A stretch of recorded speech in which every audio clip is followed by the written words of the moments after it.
Hai Sobat Lentera, Tera News kembali hadir menyapa Anda dengan membawakan sederet informasi terhangat dan inspiratif.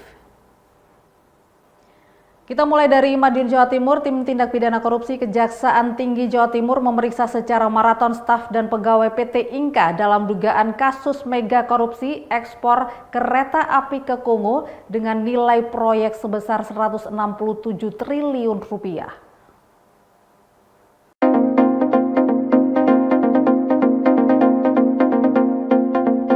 Menurut informasi, tim tindak pidana korupsi Kejaksaan Tinggi Jawa Timur ini telah melakukan pemeriksaan belasan staf dan pegawai PT Inka selama 5 hari dengan meminjam ruang pemeriksaan di kantor Kejaksaan Negeri Kota Madiun. Tim tindak pidana korupsi Kejari Jawa Timur secara maraton memeriksa staf dan pegawai PT Inka yang berkaitan dengan dugaan kasus mega korupsi proyek pekerjaan ekspor kereta api ke Kongo.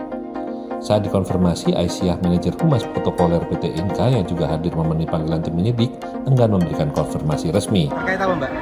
Kedatangan terkait apa? Sementara itu, Kepala Seksi Intelijen Kejaksaan Negeri Kota Madiun membenarkan ada pemeriksaan sejumlah staf dan pegawai PT Inka di ruang pemeriksaan Kejaksaan Negeri Kota Madiun. Menurutnya, pemeriksaan dilakukan langsung oleh tim dari Kejaksaan Tinggi Jawa Timur. Meski demikian, pihak Kejaksaan Negeri Kota Madiun tidak dapat memberikan informasi terkait materi pemeriksaan. Pemeriksaan sejumlah staf dan pegawai PT Inka ini masih akan terus dilakukan. Namun dari pantauan, belum satu pun petinggi BUMN produsen kereta api milik pemerintah RI ini tampak dihadirkan untuk diperiksa. Untuk hari ini, kami hanya ketempatan aja sih. Untuk materi dan siapa yang diundang kami tidak memonitornya. Kesempatan soal Dari tim penyidik dari Kejati sih. Untuk perkaranya jelas untuk tidak pidana korupsi. Yang diperiksa berarti dari pihak mana, Mas? Kami tidak monitor, mohon maaf. Benar dari Inka. Nah ini siapa yang diundang kami nggak tahu. Tapi benar dari Inka. Tidak tahu. Jadi kami ketempatan aja. Siapa orang tadi yang Nah ini tidak monitor, Mas. mulai kapan Mas pemeriksaannya Mas? Nah mulainya ini kami juga nggak monitor juga karena memang simultan ya, berlanjutan. ini baru pertama kali ini? Nah ini nggak bisa kami jelaskan sih. Wita Koprastyo melaporkan untuk Lentera TV.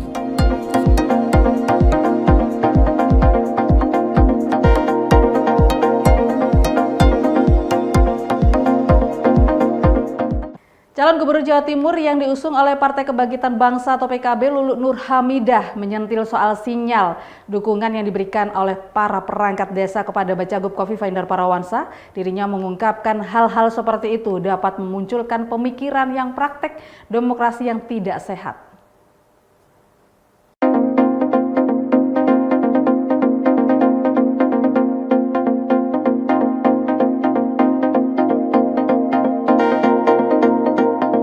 Hal tersebut disampaikan langsung oleh Bacagub Jawa Timur Lulu Nur Hamidah saat ditemui di sela-sela sidaknya ke Pasar Induk Puspo Agro yang ada di Desa Jemundo, Kecamatan Taman Sidoarjo, Jawa Timur. Bacagub yang juga politisi partai PKB tersebut mengaku bahwa praktek-praktek pemobilisasian massa dengan menggunakan alat-alat institusi negara, yakni para perangkat desa, pada pemilihan umum atau Pilkada 2024 menjadi hal yang dinilai tidak adil dan dapat menciderai demokrasi. Lulu juga menyayangkan terhadap aset pemerintah provinsi yang dalam hal ini adalah Pasar Induk Puspo Agro yang dinilai mulai mangkrak dan terkesan tidak terurus. Sementara itu saat ditanya soal rumah Menteri Desa Pembangunan Daerah Tertinggal dan Transmigrasi yang sekaligus menjabat sebagai Ketua DPW PKB Jawa Timur, Abdul Halim Iskandar, diopok-opok KPK, dirinya tegas tak mau menanggapi hal tersebut. Lulu mengaku saat ini dirinya hanya ingin fokus kepada Pilkada Jawa Timur yang akan digelar pada November 2024 mendatang.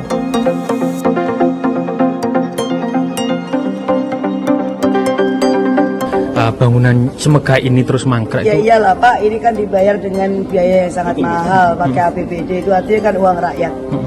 Mestinya ya butuh dijogo yang baik ya, dan semua pemerintah saya kira di semua lah itu pasti tugasnya apa yang sudah ditinggalkan oleh pendahulunya, kalau yang barang apik ya butuh dijogo dan kemudian ya caranya bisa lebih apik lagi kan begitu.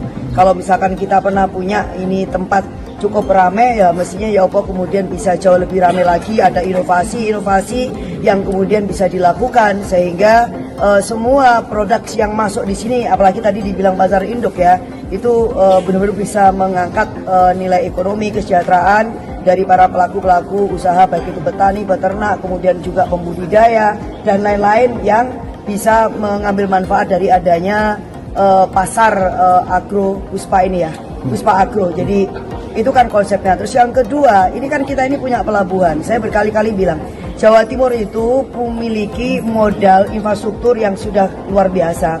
Nggak jauh ya namanya pelabuhan. Itu artinya kalau misalnya pasar ini dikembangkan dengan maksimal, kan tidak barang mustahil kalau semua barang-barang yang ada di sini lalu bisa expand kan, bisa dikirim, diekspor ke luar pulau gitu loh. Kemudian ada Kalimantan, bisa kemudian ke Sulawesi dan lain sebagainya. Nah, sehingga kalau ini semuanya lancar, ya pasti produktivitas dari masyarakat Jawa Timur juga akan semakin meningkat. Karena apa? Karena ada demand, ada kebutuhan dari wilayah-wilayah yang lain, termasuk kemudian untuk bisa memasok wilayah Jakarta dan lain-lain yang se-Indonesia lah.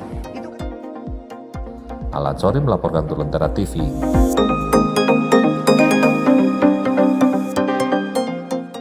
Kita ke berita selanjutnya. Bingung mencari motor untuk kerja, seorang pria nekat mengajak anak kandungnya untuk mencuri motor. Aksi pencurian ini gagal dilakukan karena kepergok massa yang langsung menghakimi kedua pelaku.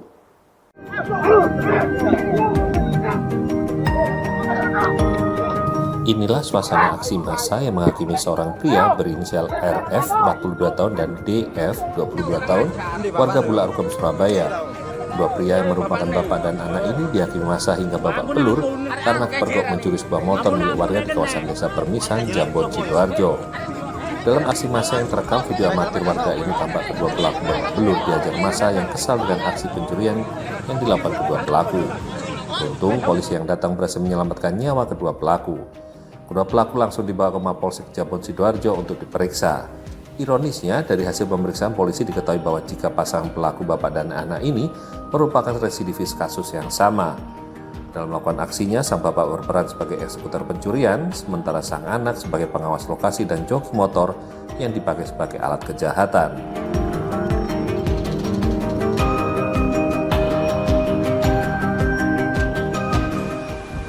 Dua pelaku yang sudah berada di warung di desa Permisan tersebut sudah mengincar sepeda motor milik korban karena sepeda motor milik korban tersebut diparkir di pinggir jalan dengan posisi atau dengan kunci masih terpasang di sepeda motornya.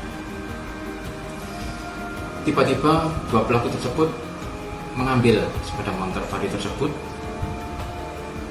Dengan kaget, korban meneriakkan karena sepeda motor diambil oleh pelaku, teriakan maling, maling, maling. Nah, terdengar oleh masyarakat atau warga sekitar. Dengan spontan warga melakukan suatu pengejaran terhadap dua pelaku tersebut.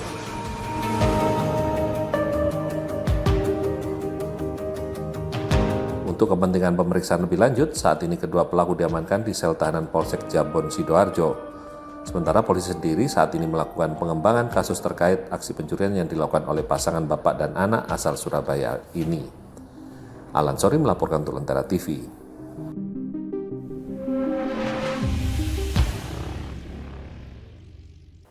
Sesaat lagi kita akan membahas tentang mulai berlakunya pembatasan penggunaan HP di sekolah di Amerika Serikat, jadi tetap di Tera News.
Kembali Anda menyaksikan Tera News, Sobat Lentera. Anak dan remaja yang seharian menatap ponsel memunculkan keresahan di kalangan orang tua maupun pengajar dan sebagian siswa sendiri. Berbagai peraturan akhirnya bergulir untuk melarang atau setidaknya membatasi penggunaan ponsel saat jam sekolah. Semakin banyak negara bagian di Amerika Serikat menggulirkan larangan atau setidaknya memberlakukan restriksi terhadap penggunaan ponsel saat kegiatan belajar mengajar di sekolah. California salah satunya. As an educator, I had very difficult interactions with students who answered phones in the middle of class, who didn't want to put them away. There are these TikTok and Instagram trends that become very, very disruptive. Los Angeles dengan lebih dari 1,5 juta siswa adalah distrik sekolah terbesar kedua di Amerika Serikat setelah kota New York dan bakal memberlakukan larangan berponsel saat jam sekolah mulai Januari 2025. Gubernur California, Gavin Newsom, telah menggulirkan upaya untuk memberlakukan restriksi di tingkat negara bagian. It's good for the governor to be considering the needs of our students and our educators in schools where cell phones can become a really intense distraction. Larangan di tingkat negara bagian juga sedang bergulir di South Carolina. Wacana yang berkembang adalah restriksi saja, bukan larangan total. We have simply restricted cell phone usage during instructional time. We still allow a cell phone to be on campus. It just has to be turned off and put away. The reason we're not banning a cell phone is because we know that many students need to communicate with their families after school hours for rides, to arrange schedules, for pickups. Dengan restriksi terbatas ini, pengajar mencermati adanya perubahan positif, termasuk interaksi lebih sehat antara sesama siswa dan juga meningkatnya fokus saat belajar. Restriksi ini bertujuan untuk meningkatkan fokus siswa pada pelajaran di sekolah, selain juga memperbaiki interaksi sosial mereka dalam kelas tatap muka. Selain itu, para pengajar ingin mengurangi dampak negatif dari media sosial yang diakses lewat ponsel. Sebagian distrik sekolah mencoba cara kreatif, seperti menaruh ponsel di sebuah kantong khusus yang terkunci hingga jam pulang sekolah. We have to use it, we can't unlock it at all, we can't have it during lunch, brunch, anything, only for emergencies. Dompet pintar buatan Yonder ini mulai digunakan di distrik sekolah di Concord, tak jauh dari San Francisco, negara bagian California. What we were finding as we were doing class visits and walking around campuses, that students were on their phones all the time. And students actually admitting, like, I'm watching TikTok during class and I should be paying attention to the teacher. Di Manchester, negara bagian Connecticut, siswa diberi pilihan meninggalkan ponsel di rumah atau menyimpan dalam kantong pintar. It's important to them to have a cell phone in case of emergency. Time to times we just take it out and use them out of nowhere. And we get distracted very easily, and I could 100% agree with that. I'm not a fan of cell phones in school. I didn't grow up with cell phones in school. We got them taken away. We had to keep them home. Larangan dan pembatasan ponsel di sekolah juga bergulir atau sudah dilakukan di Florida, Louisiana, Utah, dan negara bagian lain. Dari Washington DC, Nova Purwadi dan tim VOA. Pemberdayaan hukum menjadi salah satu fokus pemerintah Indonesia, termasuk dengan membuka kesempatan agar produsen UMKM Indonesia bisa merambah pasar Amerika. Kedutaan Besar Republik Indonesia di Washington DC menggelar bisnis matching bagi UMKM dari Indonesia dengan sejumlah pebisnis Amerika sebagai rangkaian peringatan 75 tahun hubungan diplomatik Indonesia-Amerika Serikat. Produk UMKM kerap banyak dilirik warga Amerika Serikat karena kualitas dan kedekatan dengan produsen.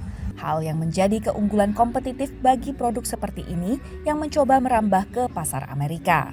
Forum Expanding Indonesia's Micro, Small, and Medium Enterprises in the US Market bertujuan untuk mempertemukan pelaku usaha kedua negara. Asosiasi Dagang di Amerika menyambut positif upaya untuk meningkatkan volume perdagangan antara kedua negara. It is a fast changing world, and small biz can be very quick to switch directions, and then they can be very nimble and easily navigate sometime. And also with different new technologies surging, and then it's easy to start small business, right, with the creative new ideas and the great ecosystem that support the small business. Amerika Serikat merupakan tujuan ekspor non-migas kedua terbesar Indonesia setelah Tiongkok. Data Kementerian Perdagangan Republik Indonesia menunjukkan komoditi ekspor non-migas yang paling banyak diekspor Indonesia ke Amerika Serikat adalah mesin dan juga perlengkapan listrik. Sementara komoditi impor utama dari Amerika adalah biji dan juga buah berminyak.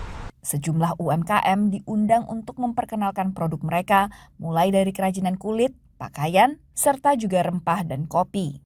Selain produk, peningkatan kapasitas komunitas juga jadi fokus dari UKM-UKM ini. Beberapa tahun belakangan ada penurunan terkait dengan para pengrajin yang sudah mulai beralih profesi. Ada yang jadi tukang bangunan, ada yang jadi petani kembali lagi, padahal mereka memiliki kemampuan memproduksi sepatu yang cukup luar biasa.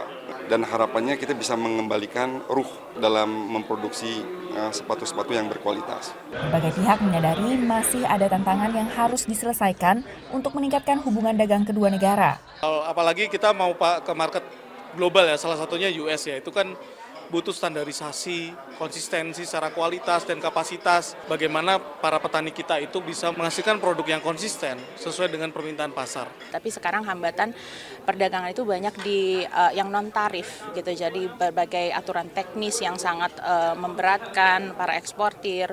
Kemudian juga mungkin berbagai tuduhan-tuduhan mungkin seperti dumping gitu ya kepada eksportir kita. Nah, ini memang peran dari KBRI Washington DC juga kita harus menangani dan mengawal berbagai hambatan ini agar ekspor kita lancar ke Amerika Serikat. Forum ini termasuk dalam rangkaian WOW Indonesia, peringatan 75 tahun hubungan diplomatik Indonesia dengan Amerika Serikat. Selain itu juga kita ada inisiatif yang namanya YES, Yuk Ekspor ke Amerika Serikat. Jadi itu suatu inisiatif KBRI untuk mendukung UMKM Indonesia masuk ke pasar Amerika. Dan sejauh ini contohnya sudah ada sejumlah inisiatif gitu untuk membantu ekspor dari seafood, kopi, kemudian fancy food juga. Indonesia dan AS secara rutin bertemu di bawah Perjanjian Perdagangan dan Investasi Bilateral tahun 1996 untuk membahas isu bilateral, regional, dan multilateral. Dari Washington DC, Virginia Gunawan dan tim VOA. Dan informasi tadi mengakhiri Tera News saat ini. Anda dapat saksikan kembali tayangan saat ini di YouTube channel kami, Lentera TV Media, dan website kami, lentera.tv. Saya Catherine Ellison, pamit undur diri. Sampai jumpa.